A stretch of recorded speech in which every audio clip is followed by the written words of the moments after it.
Hello? Hold on. Hey, Oh, I can you guess hear I'm me? getting. Yep, I can hear you. Awesome. You're low. Guess I Yeah, can't have that invite light on. Craig here. Oh, How's it going? is that better? It's good. Uncle Hey, Craig. Craig's here. Hey guys, What's up? Uncle Craig, I love the beard. thank you. It's it's still not Bear from Red Onion Reptiles. He doesn't count this as a beard yet. I gotta You It's definitely like, wouldn't count Joe and I as a more beard then. volume. Maybe I need a different shampoo or something. More volume. it's like a 5 o'clock shadow. Yeah. Watch out for Blue Line in the comments, in case because I was talking to him today. Who? And Blue Line Mars, Oh, Baker? Baker. Yeah, Yeah. see if he jumps in. I was trying to find out what he said. He bought a mail from Canada to Juice's collection up. I want to see what he bought from who. Yeah. I didn't see that video, actually. Oh, did you? This last one? Yeah. Guy's been gone for a while. Yeah, because you and I talked about that, right? And I suspected because of some of his other videos I saw a couple of times. He said, "Okay, I'm back now," but I kind of wondered. It's once somebody goes down that track, I think it's really easy to you know Yeah. It's like jumping out off you the out, wagon. out you go. Yeah, Yeah. yeah. But like he said, what's the you sell your collection is worth to you. I think I probably value my collection at around 50 to 60. But if I was to sell that collection, put it on auction or something, you'd be lucky to get 5 or 6 thousand probably. So Right. Right. I got a guy in my town actually just getting out as well. Trying to sell. So anyone's in the Toronto area looking for DG stuff, DG clown. He's selling everything. 5 grand. wow, Racks and yeah, a bunch of ra- breeders. racks and everything. What's up, Mm-hmm. Matt? Yeah. That's how I got partially started. I bought original Freedom Breeder an FB80 rack off of a guy, and I only got he would only sell like 6 levels of the 10. And no, I got amazing results breeding my females in In the those bins. 80s, The yeah. old an 80, the one with the big window at the front, and all Yeah, I like the did is boa tubs. I flipped the tubs in upside down, put the window at the back, worked just fine. That's an idea. Well, they happen to go in, and I think probably all the bins will go in backwards, right? Yeah, yeah, for sure. Because I know I heard it from somebody that was having problems with sheds, and somebody responded that they thought that that's the way ARS had designed it with their cup not in the center but more close to the front, To the that when heat. you spun it around Yeah, yeah. the water would be on the heat panel and get more humidity in the thing, and how you could induce a better shed from that animal that's having a bad shed. Yeah. I Water don't To know what. change placement their waters. always also has to do with whether or not the rat gets into the water. You know, so Interesting. that like it's harder for the rat to end up in the water when you're feeding from the front if the water dish is too far forward. And so that's sort of one of the differences between the vendors is where they put that water dish. Yeah. So What's up, you're Billy? saying then getting the dish in the more in the Freedom Breeder in the center ish Yeah. is Yeah. better for avoiding the rats in the water. Yeah, because I do notice we do have a fair number in the rat. I don't It's get it very much at home, but I know I feed frozen thawed, and I don't think that's almost think that's a live kind of a thing. Mm. Maybe. Yeah. yeah. I notice in my What? hatchling tubs a lot. They wrap Yeah, up in the front and they're in the Yep. water and then they leave it. yeah, yeah. Yep. Yeah. What do you guys think? And I guess that's a question maybe we should repose to Doc when he comes on. I don't know if you guys saw the episode that he had. Boyd's or us, Boyd's or Hmm. us. Yep. Yeah, with the stuff he's going through with the border crossing or whatever that was. Hmm. Crazy stuff. Somebody's failed Yeah. stuff. Yeah, I have Does a that? question for him about Yeah. specifically. I know that a lot of people are very cautious as soon as they see a stuck shed. They're like, "Oh no, that's a bad thing. You should never take an animal down to the show with a partial shed or ship it with a partial shed." Never really, I've never focused on that. And Hmm. if my animal has a bad shed, I just spray it down and leave it. And I don't. I've never had a problem. I'm wondering why people are. I'm not saying like I wonder why you do that. I'm saying, hey, why do you do that? Like, what am I Yeah. miss? What am I missing? What's the dangers of not doing that? Sure. Yeah. Yeah. I've Craig, shipped you know the animals in answer or shed. no? Do you chase your sheds like when they're not shedding properly? Do you give it a soak and? Me? Yeah, Yeah. I do. I've had a lot of trouble with it in the last couple months, but yeah, I do. Mm, More my short tails than my ball pythons, but I'll get a few ball pythons that just end up with a ridge across their back. And that's just when my humidity isn't good. So mm, I usually, if they're small, I'll put them in a sterilite tub with a little water in it, put them in the incubator. If they're larger, I've got a rack where I have the top level turned off. So I've got that metal ARS heat plate on the top, and I can just take a regular tote and put it on top there and then mm. soak them in that. And then they've got heated water to soak in. And but I do that rather often. I'm assuming you guys probably have it down there too. Electrolyte, by I think it's Zoom The Ed, a little reptile kind can, soak. yeah. And Alex actually said that's like you put it in, you put that a little bit of that in the water, and the shed's gonna be it's gone. I never I've heard used that's that, but great. she said it's really good for it. So Yeah. Hmm. Probably I've doesn't hurt never your bath either. put it in my bath. Nice and hydrated. I can't get in the bath. There's no room for the water. I thought electrolytes were to make plants grow, but I could be wrong. Oh, I'm definitely taking a bath with that then. Oh, Well, how's everybody's week? I know Joe yeah. and I were talking about our whining old bodies. Yeah. My week was good. I got a lot of stuff done. I got a bunch of shed tests back from Charlie, and I kind of have been putting off sending those in, and finally got around to doing it. We had a couple nice surprises. Got a double het hypo monsoon I wasn't expecting Oh, nice. from an old clown that I bought years ago. Oh, Um, wow. Where'd you get that and clown? uh, from Jay Pitro reptiles, and I don't see him on much anymore. I can't find his Instagram Mm. account. He might be out of it. But he was. So must have done a full panel then. I did do a full panel. Is You it must have been male? mind blown then when you saw that. Totally was. I Yeah. mean, it was a pos het hypo, and Wow. I thought, well, I might as well find out if it's hypo, and because it's a pastel clown, you don't really want to do anything with it Mm. necessarily unless you have something good to do with it, and so I wanted to test that hypo out before I bred her to anything, and there you go. Found out that she was also at monsoon. Pretty fun. That's wild. And I think Billy did hit a pastel monsoon, and I honestly thought, wow, that's not Mm, a bad combo. That don't mm. look too bad with pastel in it. Yeah. Pastel and clown.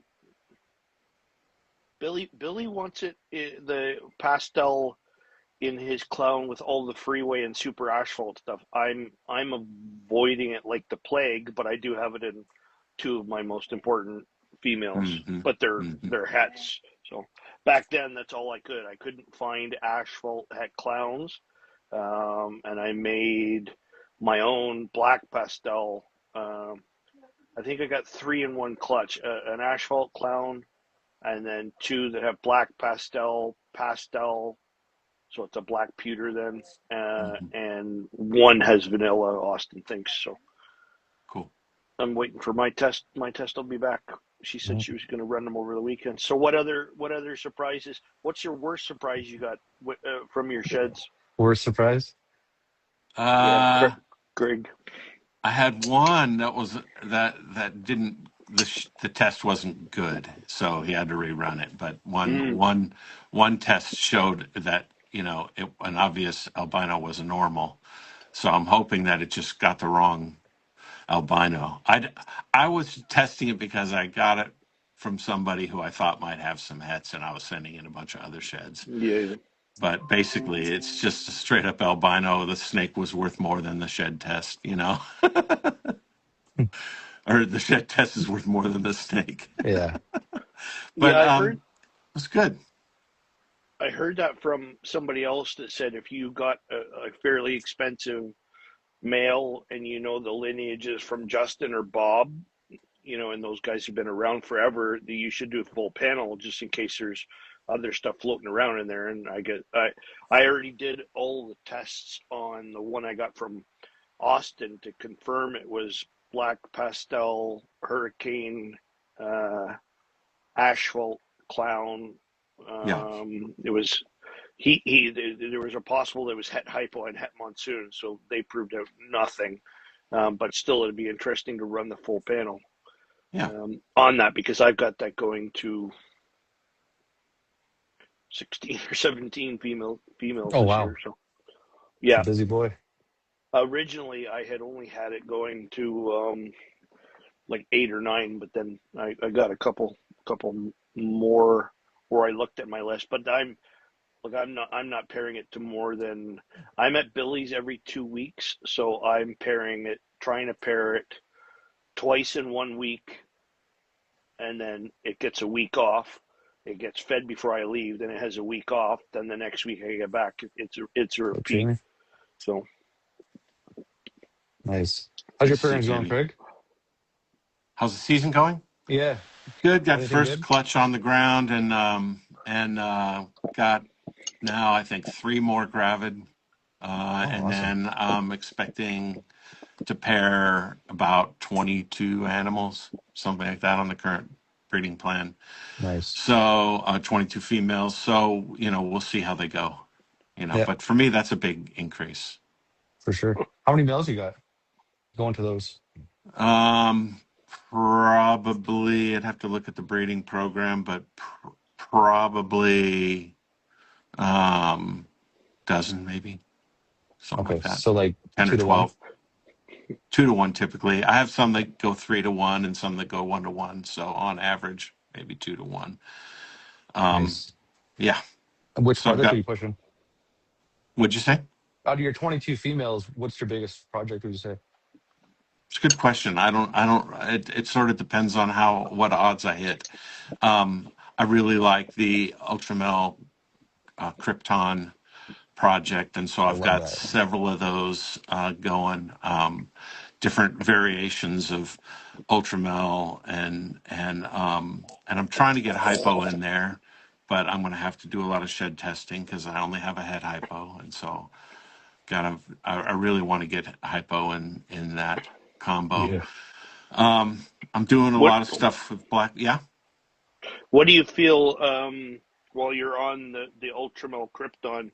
What do you feel the comparison? Which one do you like better, Ultramel Krypton or Ultramel Clown? Hmm. I don't know. I like them both. That's why I like the project Yeah, because you end up with both, right? Yeah. versatility. Yeah. You end up with Ultramel Cryptics, Ultramel Clowns, and then Ultramel Kryptons. And I mean, it's just a win-win-win, and I like the Mm. variety I get from that. So that's Mm. why I like the project so much. It's a good answer. Are you doing any freeway in that Ultramel? Not in the Ultramel. I have some other freeway that I'm doing with Super Asphalt Oh, good. on a couple animals. Oh, I just found out that one of my favorite males is Asphalt and not Yellow Belly. That was a good shed test result this week. Nice. Oh, good, good. That guy's Confusion, GHI, Pastel, male. He's just really great, and the pastel goes really great with him. It doesn't brighten up the darks at all. It just looks great. So No hats in that one. um, no hets. I Had don't think. super asphalt. Yep. So But it you're is going super for asphalt.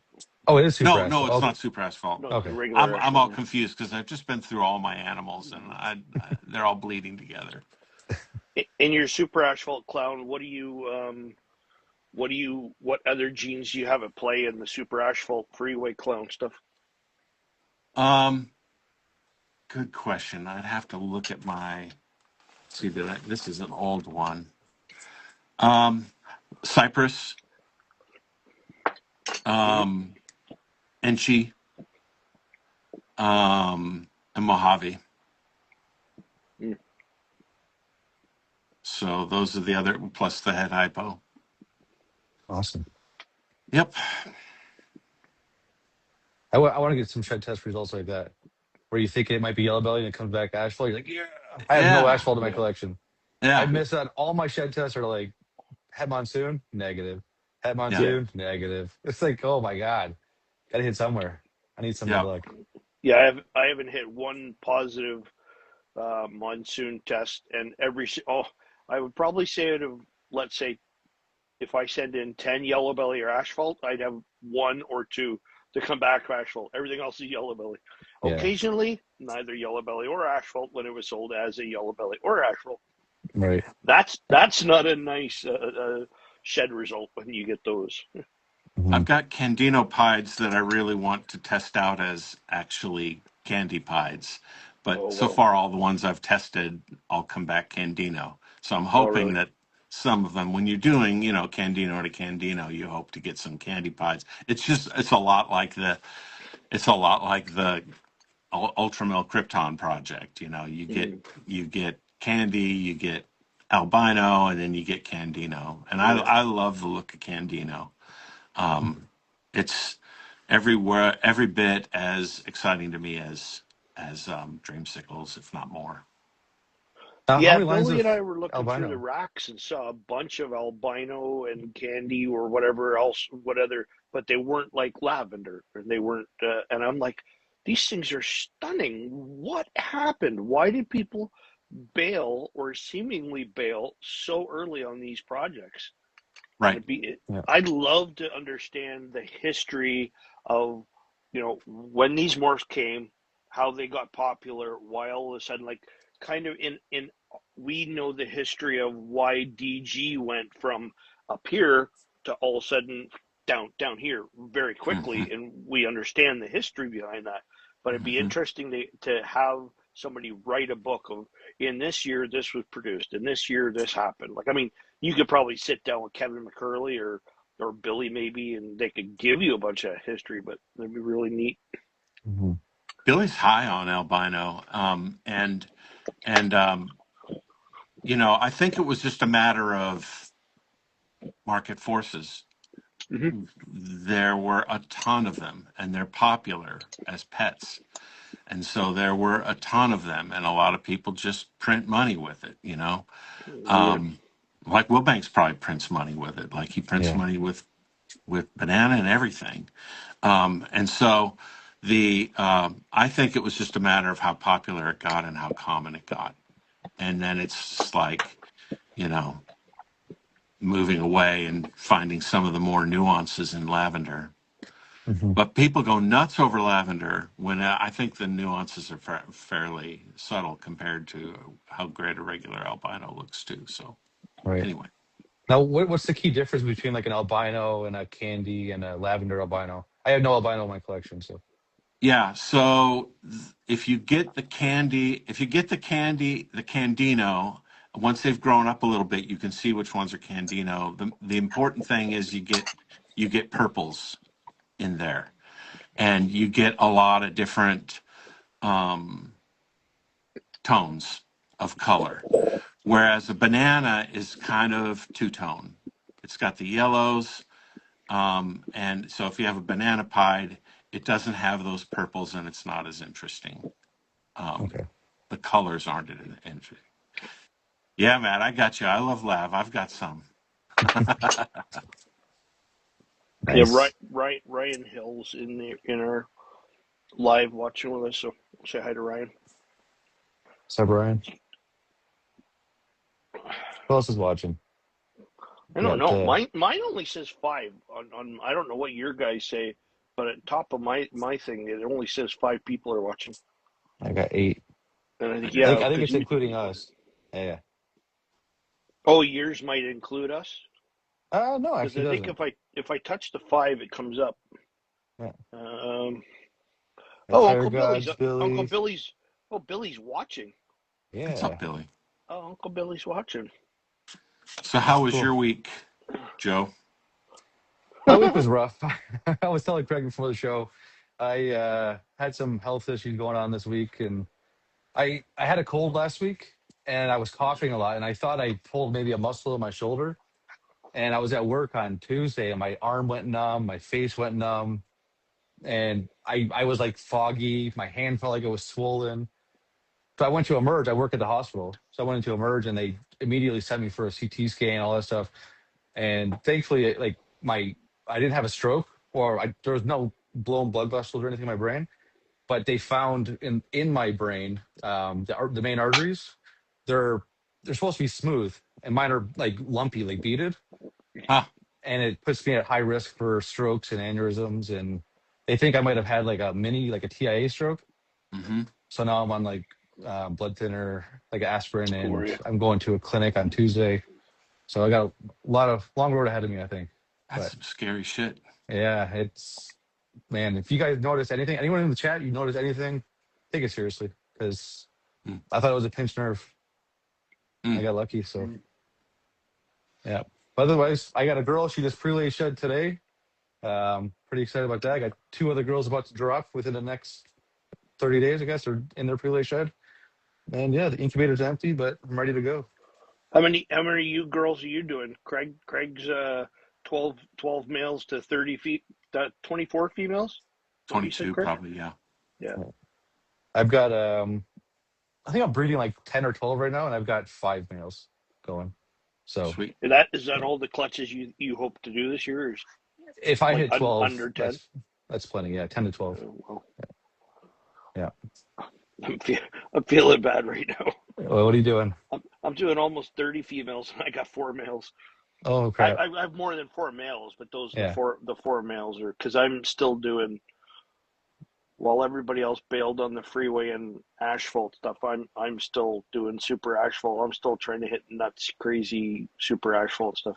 I Yeah. want to see what they look like with cypress and like people like. So that's the challenge. I think anything that I've seen with black pastel, cinnamon, genes like that, and I think Austin said they did do a cypress freeway, and it didn't really have an effect.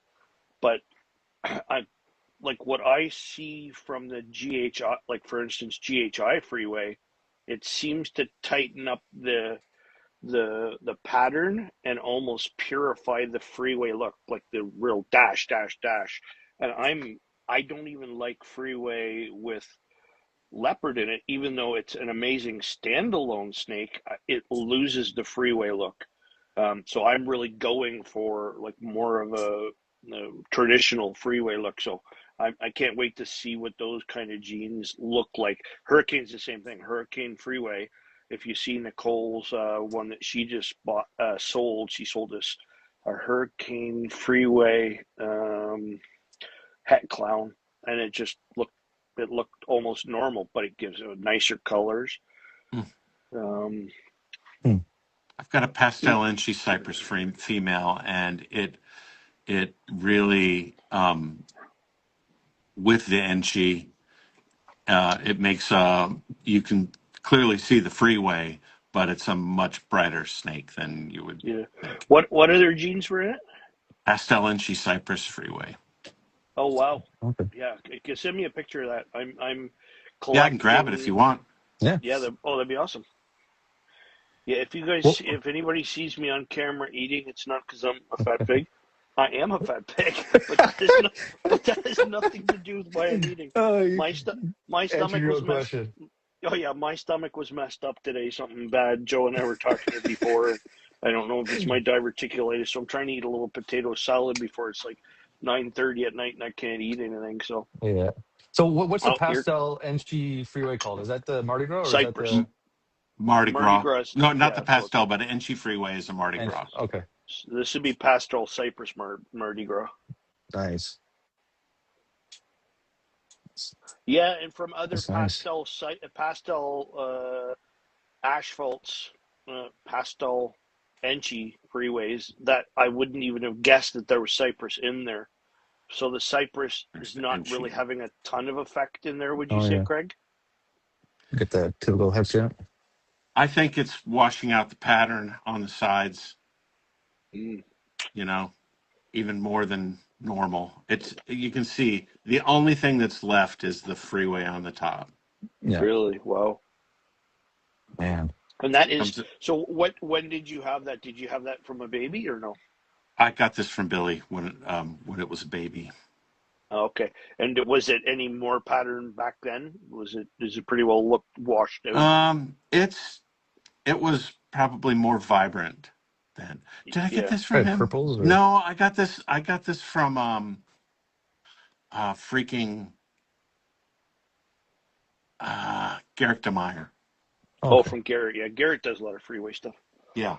I was down there geeking out with him when we were talking about because he had a couple banana freeways on his table, and we were sharing pictures and stuff. Seems like a nice guy. Oh, Where I was got that? Garrett Demeyer No, where were you? down at Tinley. Oh, okay. When I saw him at Tinley, and he had two banana freeways, and he was asking for a decent price. They sell really good. That's part of the reason why I'm trying to make a super banana, super asphalt. Then you can just pop Yeah, out guaranteed. banana freeways with nothing else. Banana freeway, you put the pastel on a banana freeway, man, does that ever kill it? You go from a $900 snake to $120 snake real Yeah. quick, So you want to and print that money and that too, then? that that stinks. I don't. I want to be able to sell the snakes and keep Hmm. my hobby going from within itself.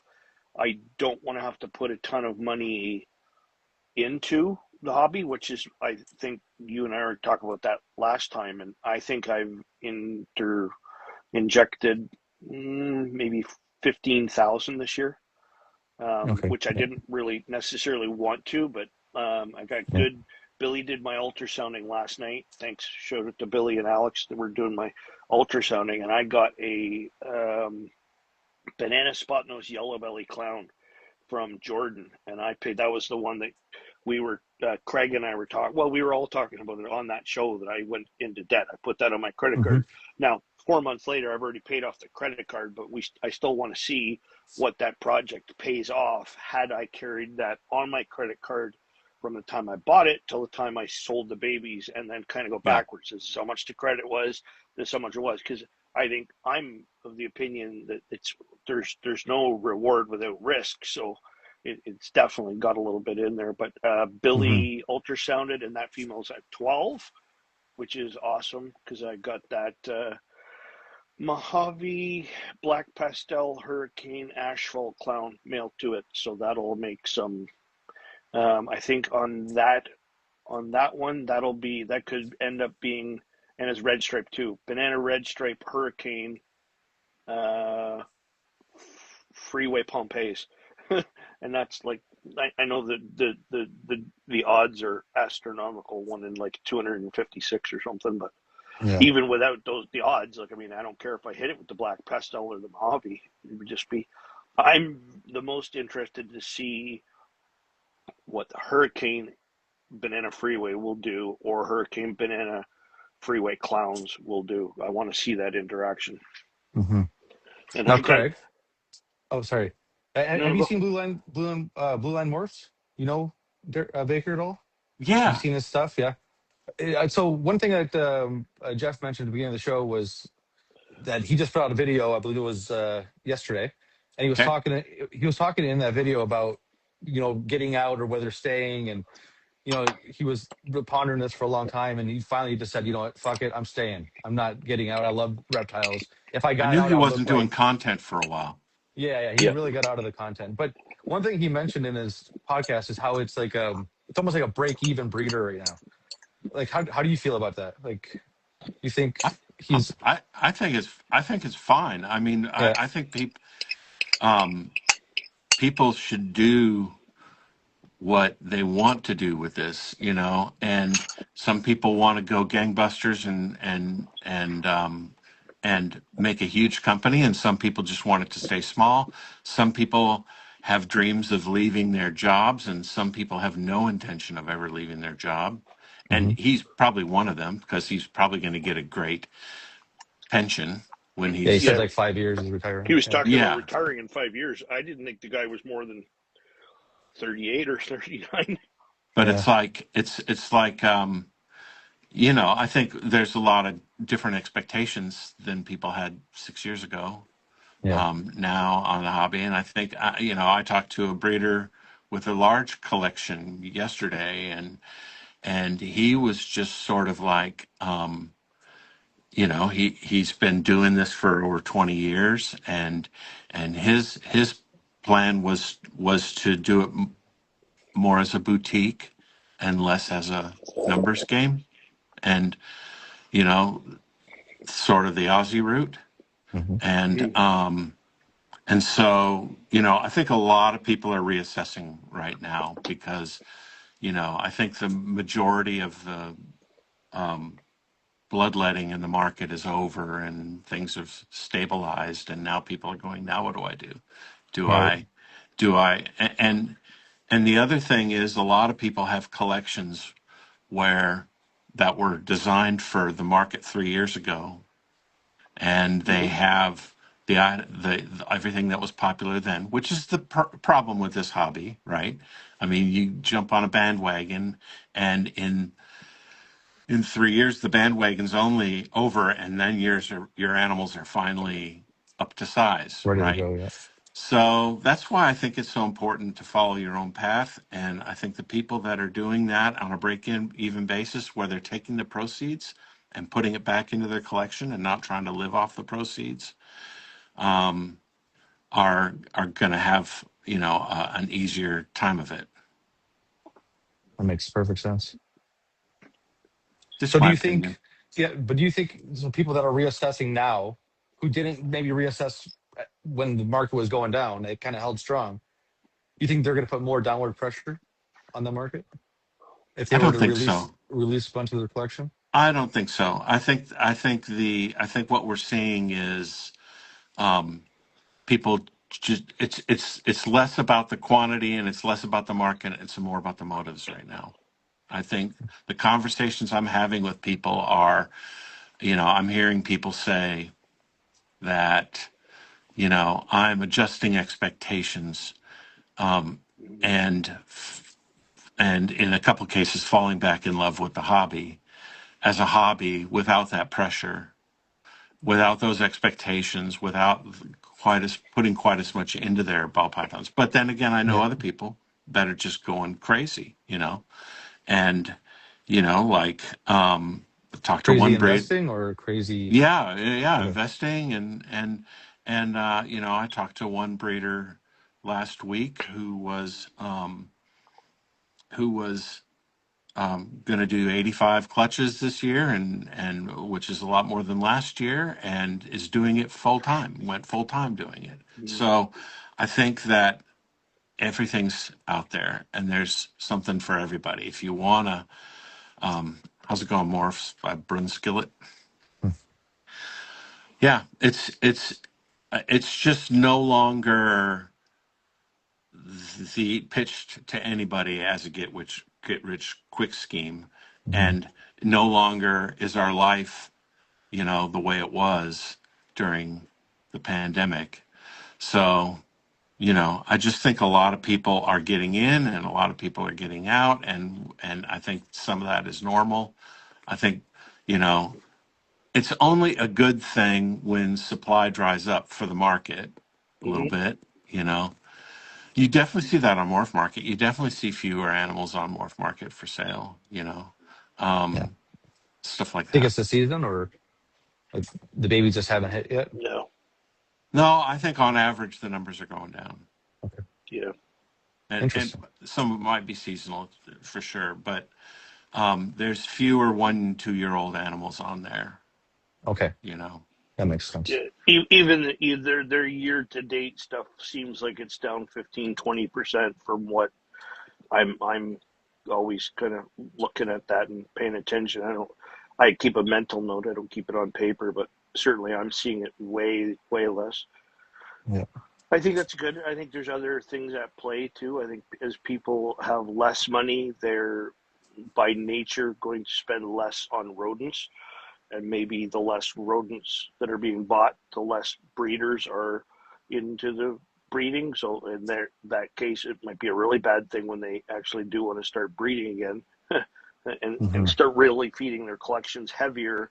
They may not be able to find the rodents. That'll be the Yeah. challenge, right? If some of these I, guys I go to business. So I think rodents are one of the reasons people get out. I mean, it's just well, I've heard like that in frustration wise, yeah. in order to in order to make the money work, you really got to raise your own, Hmm.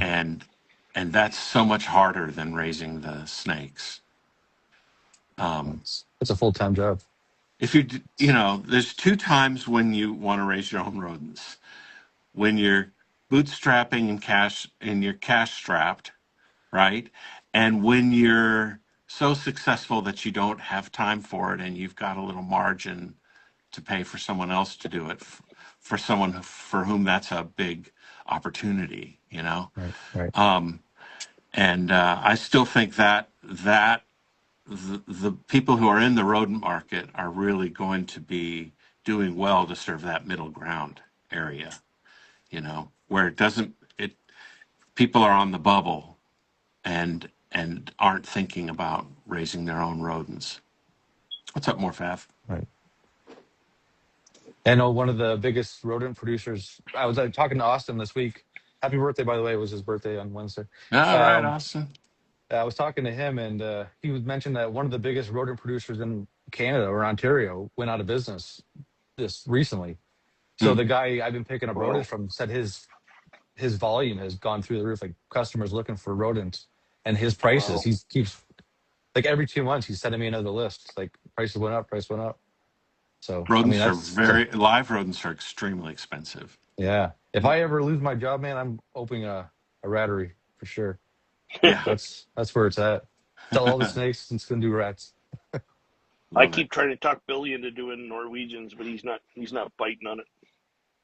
Yeah. I They love take a lot of I space, love right? the Norwegians. I didn't, and I've done ASFs, but not on a large scale, like maybe 10 colonies. Hmm. Nice. Yeah. So what do you got going on this week, Craig? Anything exciting? You got Um, your show tomorrow?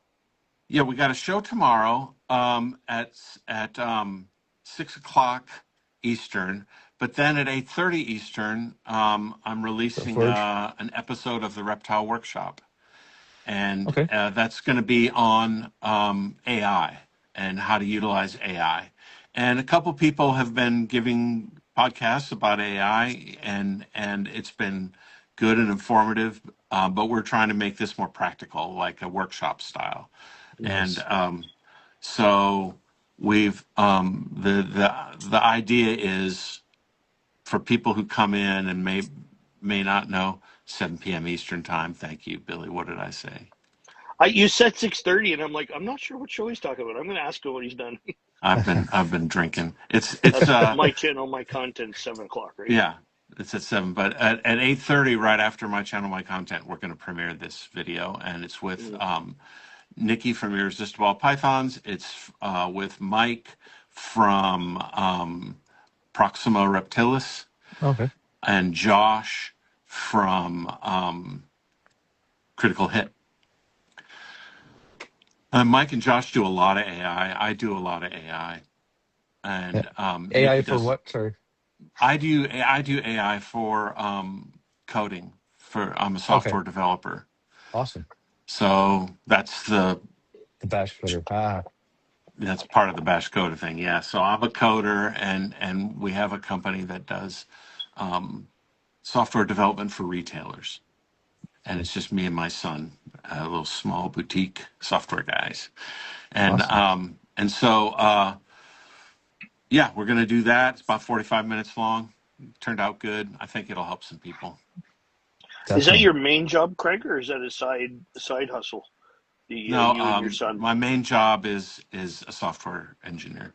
with you and your son. Oh, I never knew that. I Yep. thought you worked for somebody big out there. It's the thing that supplements my reptile obsessions. Mm, Nice. yep. And then the AI show is through Epic. Is that what you said? No, it's going to be Okay. on Bash Coder Reptiles YouTube channel. Oh, So awesome. if you search Mm. for Bash Coder one word and then reptiles, you'll find my YouTube channel or links in my profile, and it'll be on that. I love your Nice. content. You do that very professionally. At some point, if this ever goes anywhere, other than just Joe and I having fun, we definitely need to talk to Uncle Craig and get a list of things that we need to purchase. Yes. Yeah, That'd be awesome. uh, I make up for in gear for what I have lack in, talent. Like gear, like what is your setup like lighting wise? Like me, I I just can. have an overhead room light. This lighting is a little overkill for this. It's got me looking pretty pink, but this is my normal setup here, where I've got Oh wow. Yep. two lights there, and then here is my camera. What's up, camera? What are you running? What's that camera? Is It's that a Canon R8. a With digital SLR or a Yeah, hybrid or it's a digital okay? SLR, and it's overkill. What Uh, lens is on there? Just a normal, I think I've got a 35 millimeter just a fixed, regular lens. prime lens on it. Nice. So you just have plugs goes into your computer screen? Like how do you? So I had to kind of tear things down a little bit, but basically, I have a video switcher here, Okay. Yeah. and then my microphone stand, and then I've got a second area with another camera. Um, Sorry, I'm giving everybody motion sickness. No. But it's just a video switcher where the camera goes in, and then I've got an audio interface and keyboard, and yeah, that's it, and a monitor. That was one of the. So are you running that Nice. off a Mac then, or Yeah, a like? little Mac Mini.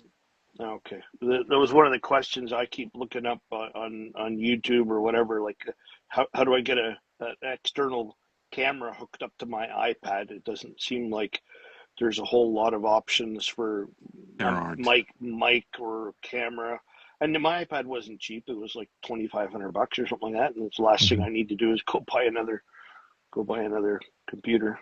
The new iMac or a new sorry, that's dating myself. A new Mac Mini is like four, five, $600 in that Oh, range, okay. depending on how you get it appointed. Oh, okay. They've really been killing it on that market. But a PC, it doesn't take a lot of power to do this. Yeah, You yeah. can do any PC can do it. It doesn't have to be a Mac. Oh, okay. Good to So know. we could necessarily use our home computers. Hmm. Billy said it's like $35 a month or whatever for the StreamYard. Is that what it's called? Yeah, And that'll run us on different platforms. And then it's getting a good mic and a decent camera. yeah, and I can help you with some of those choices. Oh yeah, that's Awesome. Oh, definitely. wait, I'm gonna non blonde just says the DJI Osmo Pocket 3 works with iPad too. I didn't know that. hold on. I I didn't hear have that. one What of is that? those. I need to I hear have a this. DJI, some kind of gimbal thing I just bought. It's driving me crazy. I Yeah, was trying to film my videos on it recently. It's just like it keeps turning on. I'm like, just stay straight, please. But it yeah. won't. But So maybe I got to look at that. what is? I don't understand what that even is because I didn't catch what you said, Craig. I'll go get one and I'll show you. Is that a microphone? Is that a camera? The camera. Oh, okay. Whoever made that suggestion, thank you.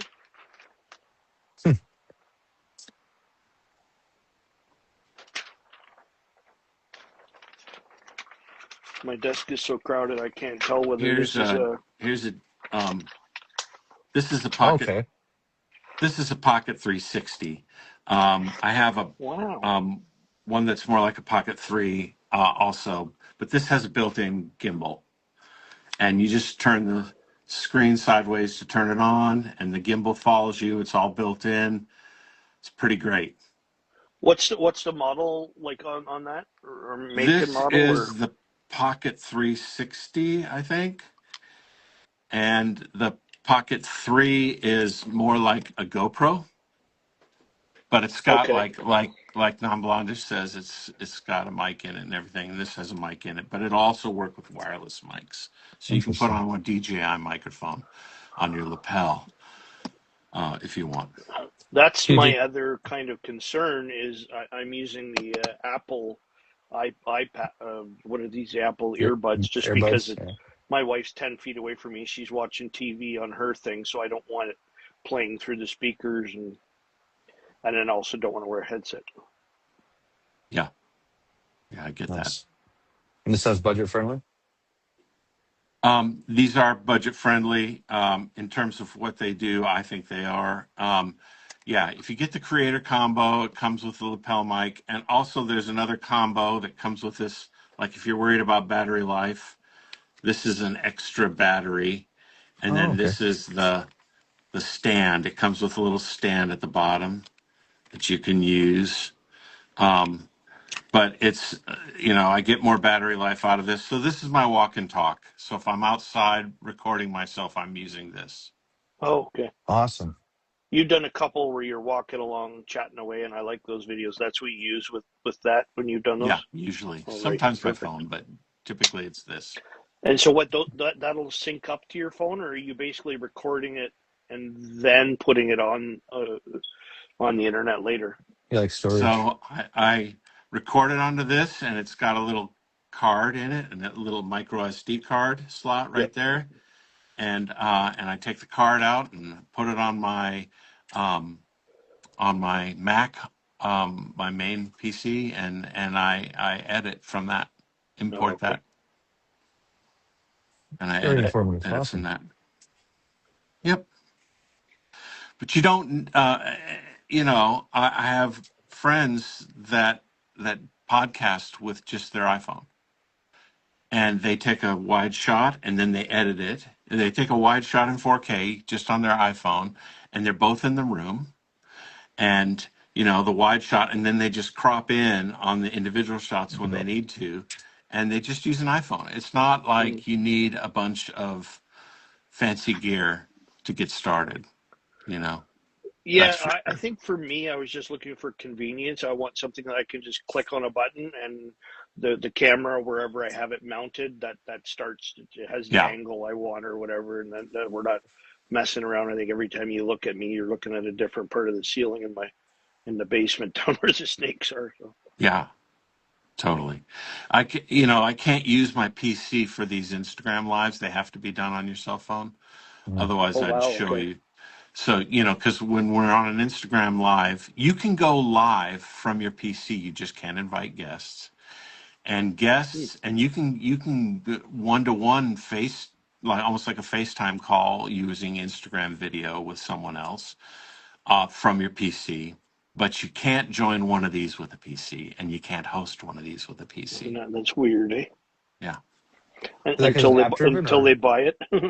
yeah? Is there a yeah. reason? Like, is it because I don't know. I was it's thinking about application that. or yeah? I don't know what the reason is. The two big limitations for Instagram on podcasting is that the the call always looks like this, right? Hmm. So the host is always on top, and then the guests are always down at the bottom, and you can't move them around. That's the one thing, and the second thing is everyone has to be on a phone to do. Mm. Um, Right. the good thing about using Instagram for something like this is that we all show as live right now in the top bar The of, broadcast. yeah, we all show as live, all three of us. So um So in our each individual to everybody who's following us, they'll see me live if they're not following you two. So that's what you mean, right, Craig? yeah. Okay. Yeah, Yep. Nice. yeah, and at some point when we like I'm in sort of a rebuilding. I think I only have got maybe 8 clutches the last 2 years, and it's all pet quality stuff that I'm trying to purposely turn out. But I think starting Septemberish, I could end up at that point making some high value animals with the Hurricane Freeway clown stuff. Love it. At that point, then I'll want to know how to do this properly and maybe have a second camera so that you can be talking on the camera, because I don't like it when people are, taking the camera and making you dizzy by showing the snake. I'd rather have like a snake box set up. And is that what you do, Craig? Oh, I have it's covered in stuff right now, but I have a separate um, stand, a separate table here to my right, Yep. and another Canon camera facing down, Pointed down. a cheaper one. So And now, when you're doing that, can you switch back and forth, or do you just have like a yeah, second screen that's white, and then when you put the snake in there, people see it?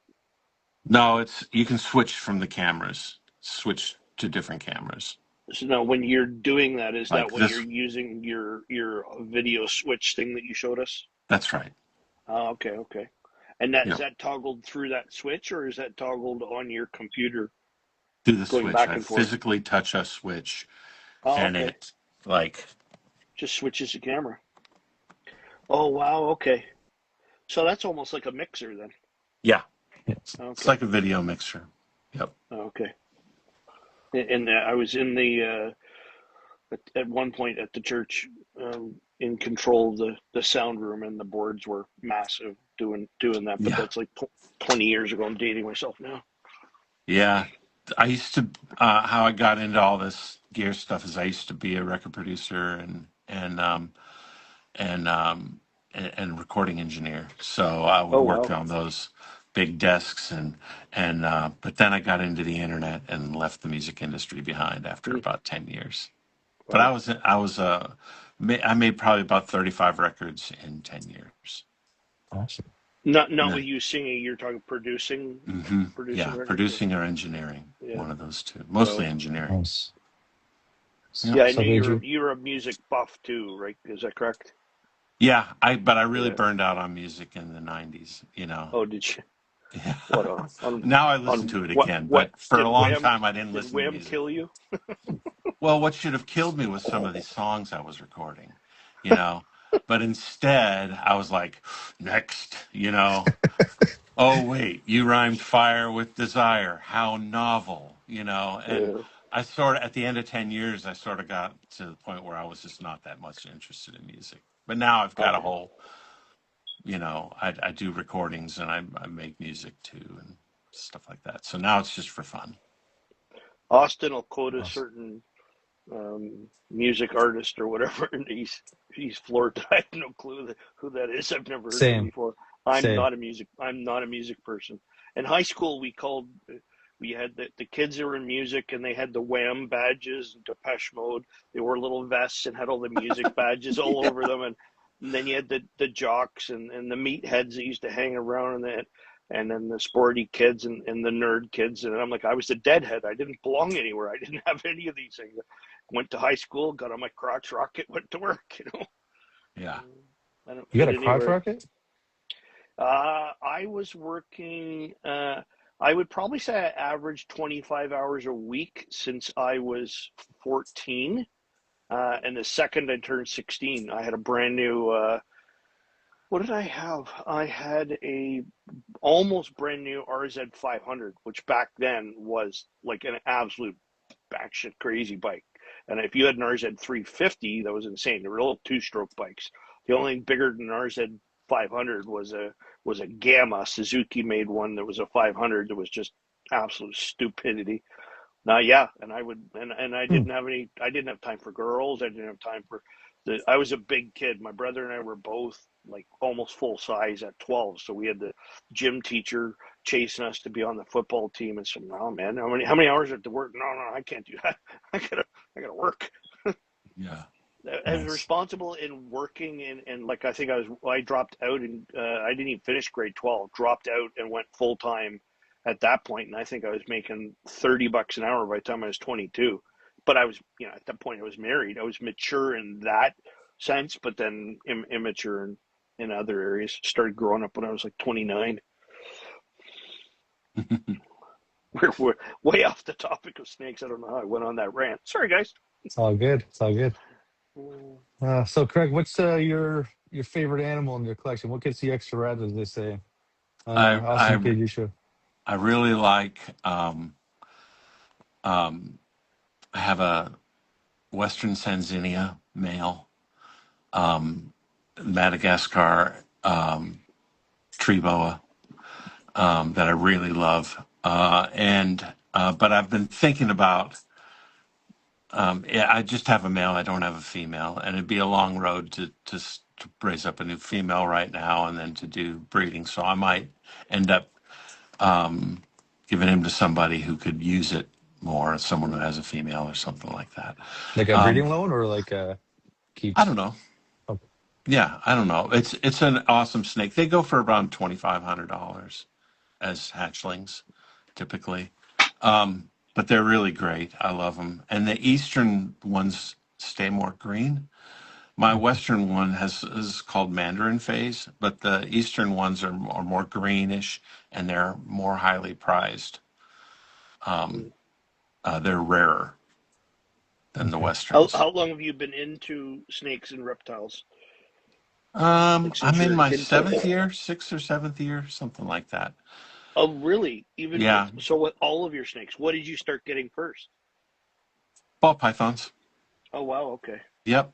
I still have the first snake I ever bought, and but I got it for my daughter, and then she didn't take to it. She said she Mm-hmm. wanted to, and I thought, well, this is great. We're hitting a rough patch. Let's do the let's do the hobby together, you know. Mm-hmm. And then she was like, she realized that we feed rodents, and she loves rodents, so she was Yeah. out. But then I got sort of hooked, you know. Yeah. And so I started buying two of everything. I got different about 10 different species right now. Well, Craig Zerk. Drake's Ark, yep. Yeah. that's similar to how I got into it. My daughter was just coming off of some fairly addictive behavior and in and out of the house, and was making some poor life decisions. And she said, I think she was 18 or 19 at times. She wasn't talking to me for a while there. She said, "Hey, Dad, can we get some reptiles?" And I'm like, "Can we get some snakes?" And I'm like, "Yep." I think we had the next morning we were on Kijiji and picking up snakes. And it was just, she's not in it now, but not, Mhm. she's just because she's too busy being a professional baby machine. She still likes the things. Oh, she's an amazing mom. She got three kids Love it. now. She just had the third one in January, and I love the grandkids. But I mean, she's putting the cart before the horse. She wants to have three kids before she gets married, and it's like it's not how life works, kiddo. She's like her dad. Yeah. She's got to figure it the hard way. Yeah. So, what was the first snake there, Craig? With the ball python. What were your genes in? Um, my first snake was a mocha het clown. Mocha clown. A And mocha is a mocha head Belgian, clone. Yeah. but it does some really cool things with color. That's what Um, you bought first? yeah. Wow. I didn't think Mocha Um, was around that long. Interesting. yeah. And so, but I sort of was trying, I sort of started with the goal of learning how to scale probably before I should have, and definitely before I should have. So I wanted to learn how to do it as a business and learn how to scale and learn the equipment and learn the morphs.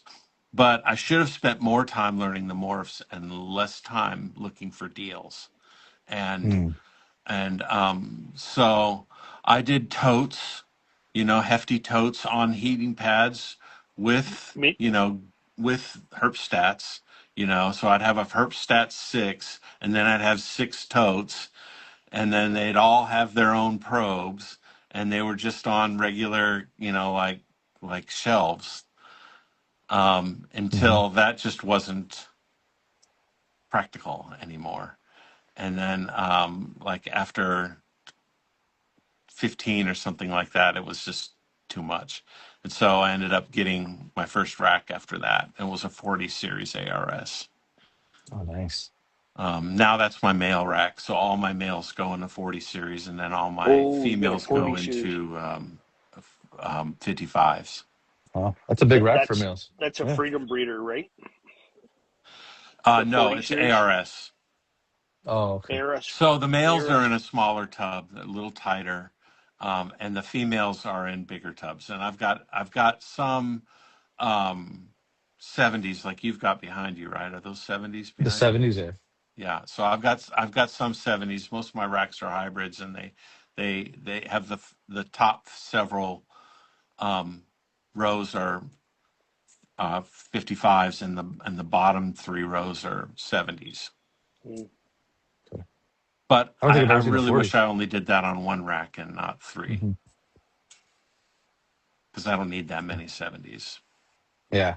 It's a lot of space. You could have, Yep. yeah. Yep. Did It you keeps me buy that, smaller. Joe? Because you had big females, or is that just the only rack that was available at the time? It was available in my price range. And then Yeah, I didn't want to have multiple racks. I had to keep moving the females up. I was just like, for my hatching yeah, yeah, rack, if I have to throw a little hide in there, Yeah. and yeah, it keeps me smaller because I'll fill it. That's the problem. Yeah. So yeah, more space, more holdbacks. Yeah. Yep. How about you, Jeff? You told me before, but I can't remember how many breeder females you got.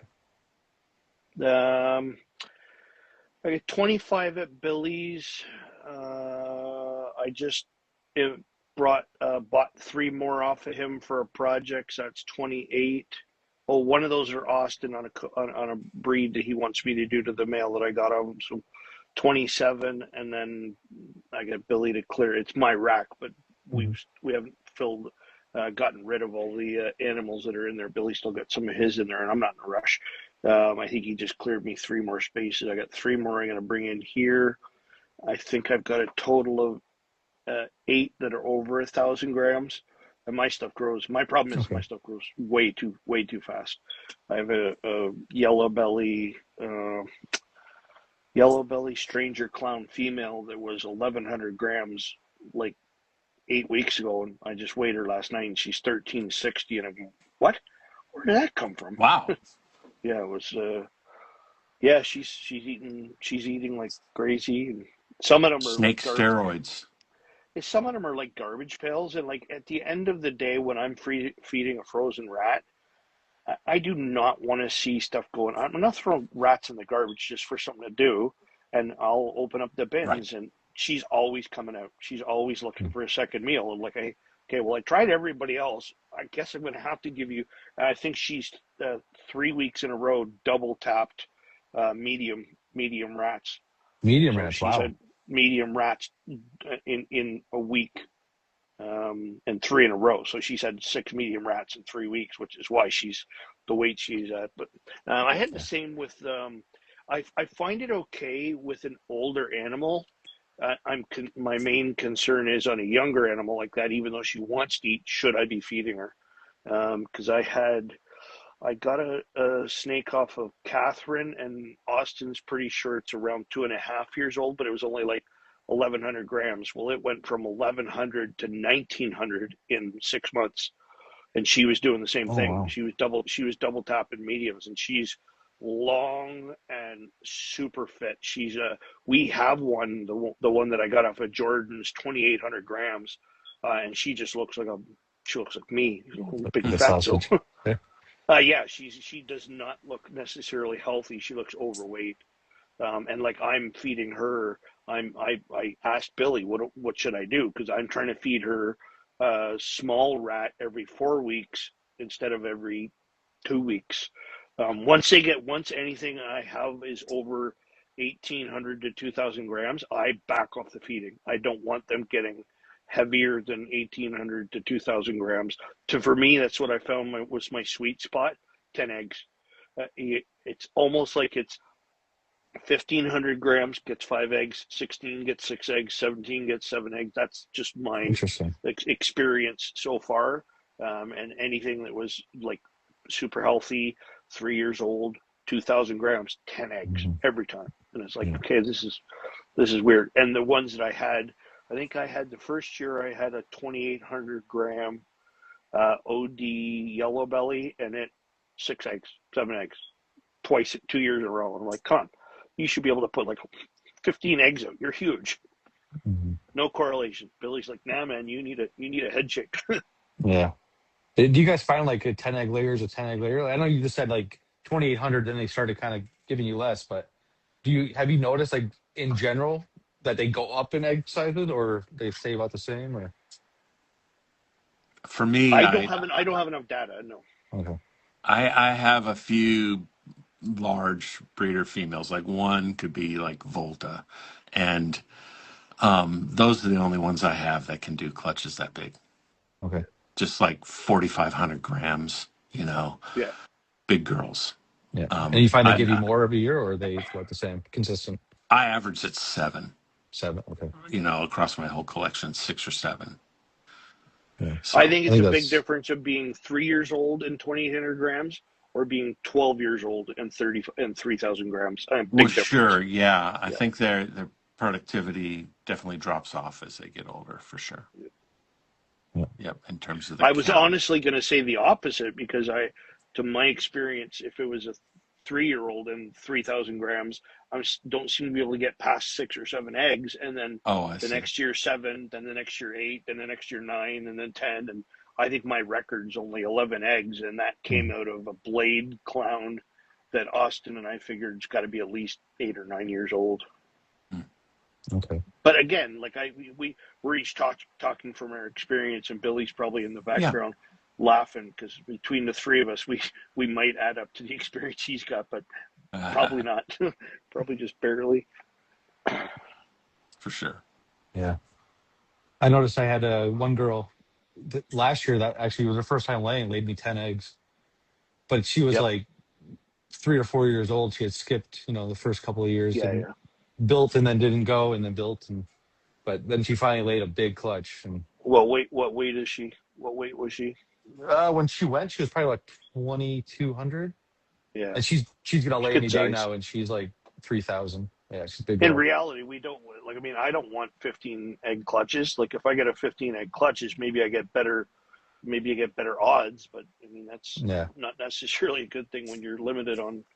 I'm so limited on rack space. I'm like OCDing over trying to get enough data that I can forecast when I'm getting clutches, so that I know how many eggs are coming, when I've got to clear stuff out. And I'm kind of I need more data, but I've kind of noticed from my spreadsheet that it seems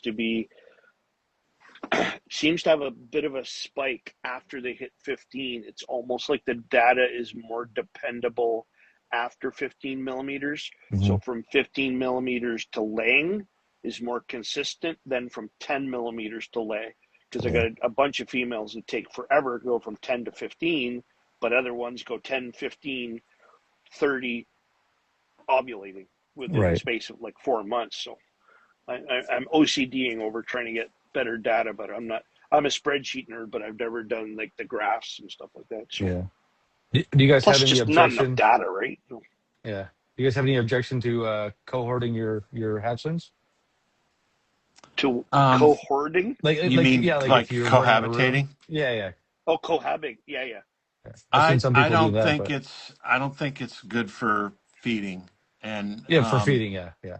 uh, I like it before they shed their first shed for ball pythons. Mm. I like, but I got basically to scale up this year. Well, last year I like to buy my racks in advance because I like to be prepared just in case I come across an opportunity to pick up a bunch of snakes that are a good collection. I Hmm. want to be prepared so that I could take on a collection if I needed to. Mm. So I've tried to keep my racks at 2/3 full. Um, so I've got the one that's empty except for 7 right now is my 130 Mini 130 hatchling rack, and then I've got a 1065 rack after that, and then Oh that wow. feeds into either the 40 series for males or the 55s and 70s for the females. Okay. And then I've got like the 80 series, big ones with the plexiglass front for Mhm. boas and short tails. Excuse me. Yeah. Now, do you try to keep your males at a certain size? Yeah, I'm not trying to get the males big. Um, like sometimes they'll just get big, right? Yeah. So I have a couple that are just like, "Are you sure you're a male?" But the shed test says it's male. Mhm. Yeah. It's like there's no, I'm like, did I pop it wrong or whatever? But Hmm. yeah, it's a I don't feed mediums to my males. I usually feed smalls to my males, Smalls. and they do real good in this. You know, you get a male about 13, 14, 1500 grams, and I think they're just doing great. Yeah. And how long do you stud them for, or does it matter? How long do I what? Would you stud your male for? Like, how many years in a row would you breed them? Good Like, do you? question. I haven't bred the same male multiple times enough to know. Okay. Okay. Um, like I am always in need of better males, as everyone is. You Hmm. know, um, but um, yeah, that's really not something I've been factoring in. Okay. I wasn't sure if, like, after 3 years they're just exhausted and time for a nursing home, or at that I pet don't think level. so. I don't Yeah. think so. They're But probably just settling into understanding what buttons to push. Yeah. it's more like the genetics are not as Mm. appealing, Okay. 3 years in. I mean, if Yeah. you're constantly improving your collection through holdbacks and acquisitions, then, You should be. that's when the males get rotated out, mostly because of that, not because of their age. Right. Yeah. I guess if you have a pet project, then Yeah. they could be multiple. Yeah. Yep. Yeah, I've got a banana super asphalt, the banana orange dream pastel fire super asphalt. I'm third year breeding, and he doesn't breed very good, but he saw a lot of action last Hmm. year. I actually got the first lock with him in probably 9 months of trying. I've done everything. I've put his brother in with him. Well, I opened up the tub and they're having a smoochy smooch in the corner, and the females in the other corner. And this was after like 8 hours. They weren't fighting. They weren't doing anything. They were doing the ancestral homo thing. Um, and then I tried putting a different male in a bag. I tried putting a shed. Well, this time I happened to see another shed, and it was a tiny piece of shed. And it's the only one I had in my males. So I actually rubbed the shed all over that female. And I like vigorously rubbing to the point where it was getting heat. And that male locked for the first time in about 8 months. And I'm like, did I just figure something out? Because Interesting. if you're rubbing that and getting a heat, you might actually be releasing hormones or Yeah. whatever, oils or scent or whatever, and he locked. So I tried it this week, and I got And that was a with that was a competing males shed, yeah, right? Yeah. yeah, it was a I've competing heard male some shed. stuff like that. And so I tried it this week, and this was my best locking week. I think I got 5 locks out of 6 attempted locks this week at Billy's, and I'm checking the bins at least 5 times a day because I want to actually record every lock. Visuals. I'm Yeah. I'm I'm after data. Like, okay, well, this male locked 7 times and I got 12 eggs. Okay, well, that male locked 2 times and I got 6 eggs. Is that partially because of the amount of times per lock? So I'm after. I'm Yeah. always OCDing over more data, more data. So Yeah. I'm happy Uh, that I got the go. yeah. No, I was gonna say I think it would be more towards not how many eggs you got, but how many slugs you got. Because I think the eggs are related to the female and what she produces, right? The slugs are what he couldn't cover. Yeah, I wouldn't be 100% like.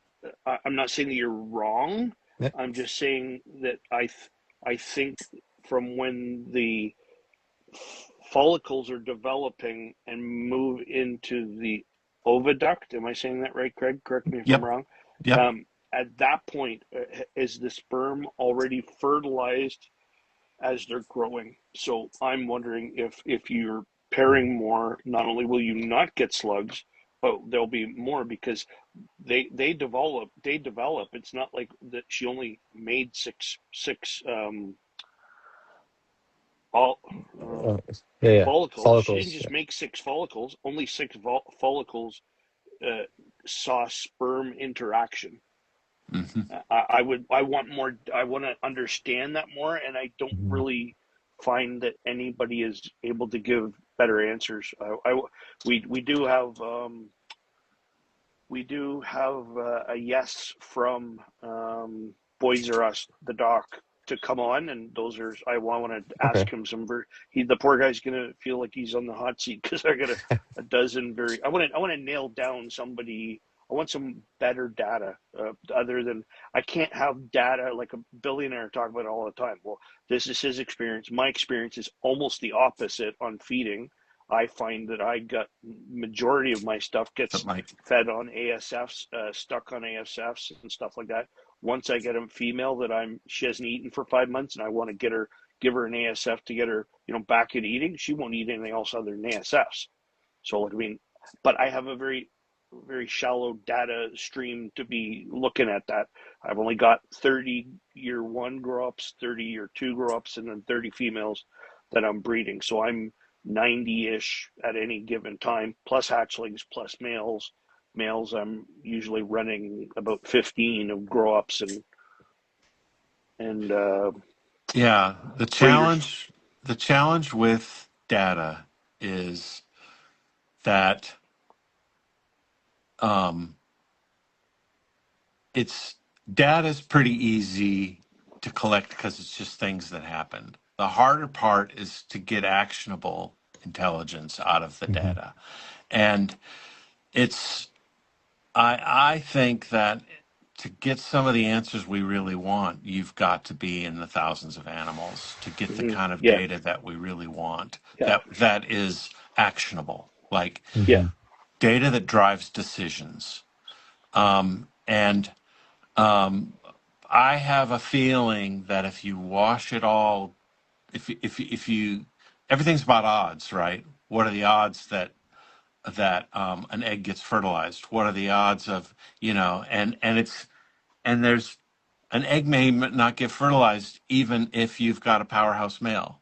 You know, Mm-hmm. you there's so many things that can go wrong, and there's so many infinite number of variables that I think in the end, if we did see all the data, I think we'd say, well, this often it doesn't happen at all, and this often you'll get slugs, and this Hmm. and then, but still not show causality.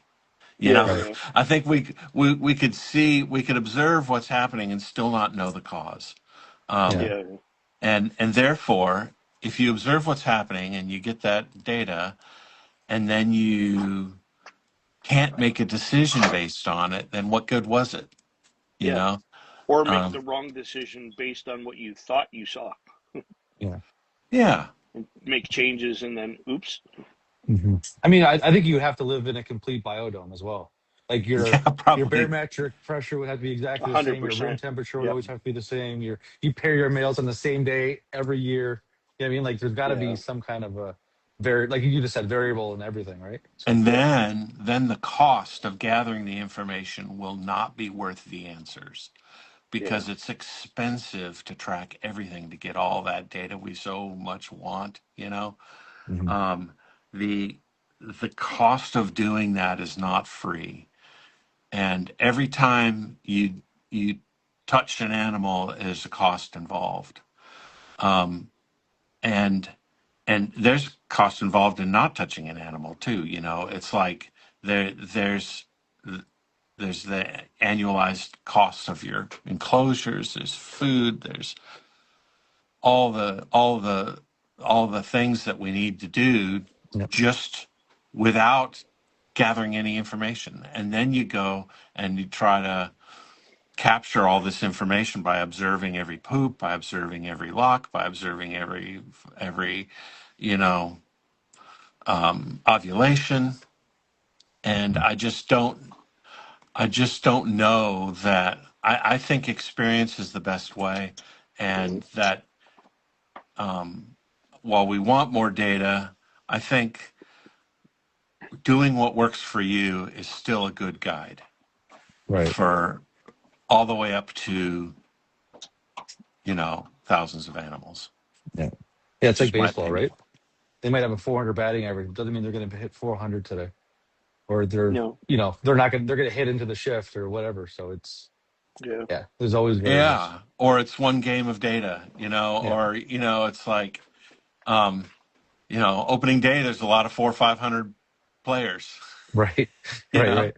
Yeah. um, it's coming up too, right? We got opening day coming up real Yeah. It soon. was last week. Last week, okay, Yeah. cool, Yeah. The Jays just played this weekend. We swept the A's. It was good. right on. Yeah. Yeah. There you go. Go Jays. I'm pretty Uh, sure you said Mariners, but that's okay. now they play them next week. Are you're a Seattle fan? You have that jersey. I remember that from last year. Yeah. Yeah. I like Seattle. And I like the Braves. Okay. Does Alabama have a team? No, No. Okay. closest thing to us is the Braves, Okay. which means they're out of market and I can't watch, or they're in market and I can't watch them live. Oh, gotcha. But Unless you get the sports package or whatever. yeah, see, even with you can't watch them live. Like even if you get MLB TV, I still think you can't watch them live. I think Interesting. if Yeah. they're in your market, I could be wrong about that these Yeah. days, but It's kind of rates. Yeah. yep. Interesting. So that's your teams then, eh? The Mariners and the Braves. For baseball, yeah. Yeah. Yeah. How about you, You Craig? mean Do you for like baseball? baseball? You got other ones? Or I mean, Do I you like like football and basketball. hockey and basketball? I'm not a big football fan. I mean, I can be, but I mean, I know the game and I can watch it and be entertained, but I really don't Mhm. care too much about Did you play hockey or sports football. as a kid? No, I was a band guy, so I was always making the music for the sports games. Nice. So I never had time for sports. Never really felt an inclination or skills in those areas. I was more into the music. What about you, Joe? I Sports? was football captain of the football team in high school, and Oh, really? Wow. I enjoyed baseball. I played AAA level baseball. It was fun. Cool. It's always something I grew up doing. Yeah, never really got into hockey, but uh, football. I love college football. I can't stand NFL. You know what I've Oh, been really? Turn watching? it off. I for the last couple of years I've been watching WNBA, and it's becoming a product that I actually really like. You don't get the dunking, Hmm. and I like watching the men's game too at NBA.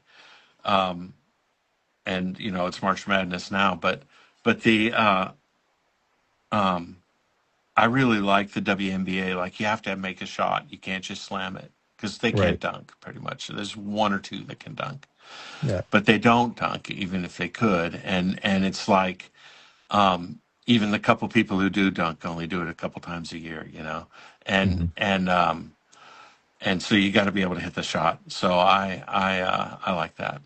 Yeah. Do you find them? Do they play more rough? Like I find like when I watch women's hockey or women's soccer, it's like they kick the crap out of each other. They can. I Yeah. think it's more about the refs than the players. I think the refs in the WNBA are allow that to happen.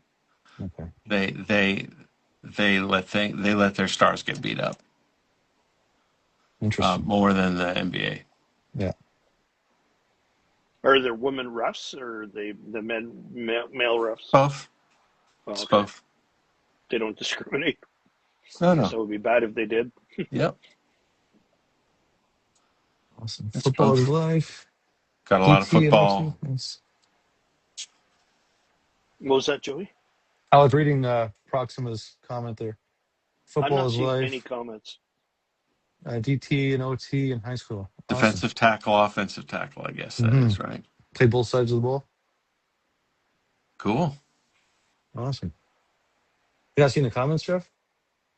No, I don't No. see any comments. I don't see who's in there unless I touch the 5 at the top of my screen. I don't Yeah. know Mike whether says maybe I touched consistency something is and key to lower the variables a bit. Yeah, for sure. Yeah. Do you play any sports there, Jeff? um How do I answer that question? No. I was always like, if you took it from, let's say, an NHLer gets to like an X out of the alphabet from A to X, you could get there. I could do almost any sport and get to A to G really quickly, almost better than most kids, but then never really surpassed that. But I never really wanted to. I didn't. I saw a lot of kids in my early teens and that sort of formative years of kids that were amazing hockey players, and they were like they were playing for Oshawa Generals, the junior team below Oshawa Generals, whatever that is, AAA, Yeah. and they were great kids, but they were great hockey players, and everybody touted their hockey so much, but they were borderline basically retarded. They couldn't do anything else in life, and I didn't want that for my own son either. So I wanted to play everything and be good at everything, and I play almost everything except for basketball. I'm absolutely hopeless at basketball. Me too. And it's not because I'm short. I'm 5'10", so I'm average height. It's just no, I couldn't get into it. And honestly, I grew up in Ajax, and Ajax for Craig, Ajax was farmland back then. I didn't even know what basketball was because we grew up in Ajax was poor town. They were their farm town. Back then, Billy and I went to we're the same age, and we grew up in the same town, but in opposite ends of the town. I didn't even know who he was. Um, we didn't have. I first saw basketball on TV when I moved into Scarborough when I was probably 13. Didn't have it in our school. We didn't know what basketball was. We didn't have basketball nets. Everything was hockey and football and fist fighting. Mm. That's it. Field parties. If I did any sport, it probably would have been fist fighting. I think by the time I finally smartened up when halfway through grade 11, I was suspended 6 times in high school. In 3.5 years till grade 9, 10, 11. Yeah, 3.5 years. So I was not by any stretch of the imagination a good kid. I was a little disturber. I felt so bad for my mom because I got kicked out one time. I got suspended, and it was like I shouldn't have been suspended. The other guy picked the fight, and I warned him, "You touch me, and I'm gonna kill you." And Because you won. I went to town on the one side of his face, and the one side of his face was all mangled. I didn't scratch him. And he said, "Yeah, but the guy punched me in the balls." and my dad's like, and my dad said to my mom, "You go in." He warned the kid, and the other kid kept going on him.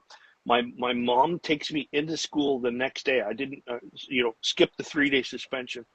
She takes me into the principal's office, and she said, "You never asked my son once what happened, and you didn't ask his opinion." He said, "Well, it's obvious it was a fight, and he was the bully because the other guy's face was mangled up."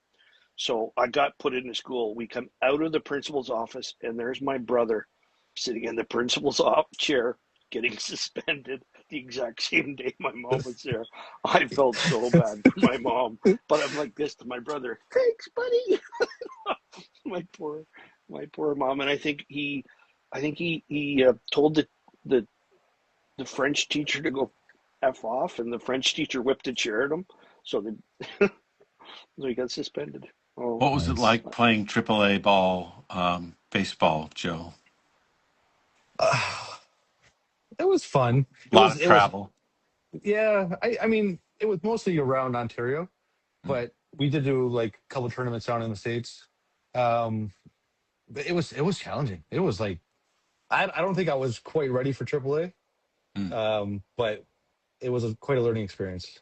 I enjoyed it. in what way were you not ready, mentally or physically?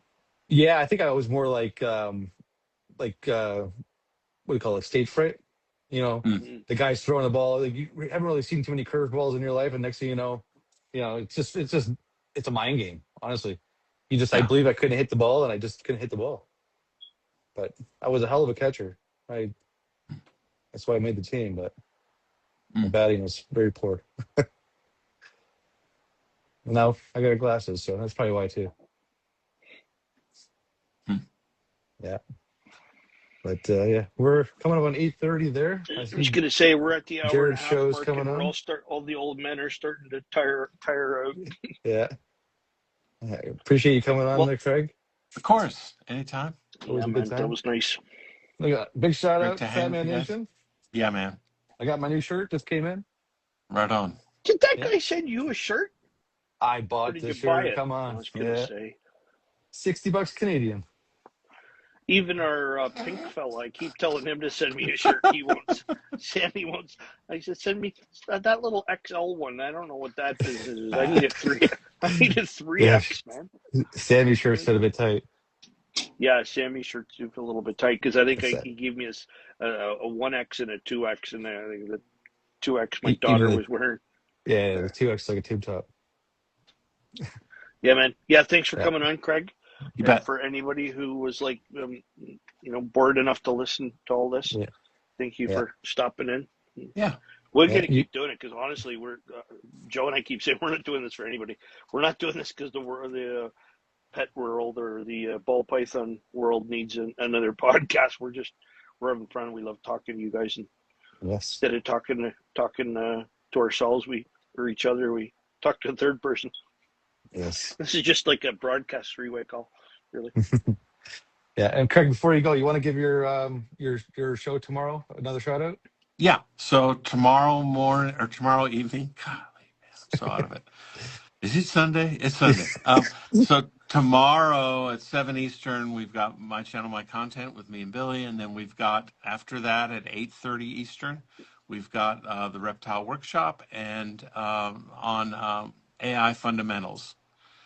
And you can go ding that notification bell right now. Go to Bash Coda Reptiles on YouTube and you'll find it. And it'll premiere tomorrow at 8:30.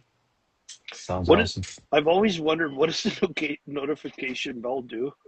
Well, if you have notifications turned on, it'll cause a notification to pop up when it goes live. On your phone, even if you're Yeah. doing something else. Most Oh, people okay. turn it off, but if you have Yeah, it I don't have on, mine then on. it'll tell you when it's Okay. shown, when it's happening. What are you and Billy doing tomorrow? Anything special or no Nope, guests or just the anything? two of us. Just the two Nice. of us. And maybe Alex. Yes. Awesome. Yep. Sweet. Awesome. Well, All right, guys. have a good week. Have a good Yeah. week. You too. Good to talk to y'all. Irresistible just popped on. What's going on? What's up, Nikki and Kurt? So yeah. Hopefully your show goes good tomorrow. Thank you. Anyone still in the chat, go check out Jared's show, Gem Exotics, Yeah. Genetic Canvas. It's always a good show. And yeah, we'll see you guys in 2 weeks. All right. All right, guys. Thank you. Cheers. See ya. Peace. Bye. Bye.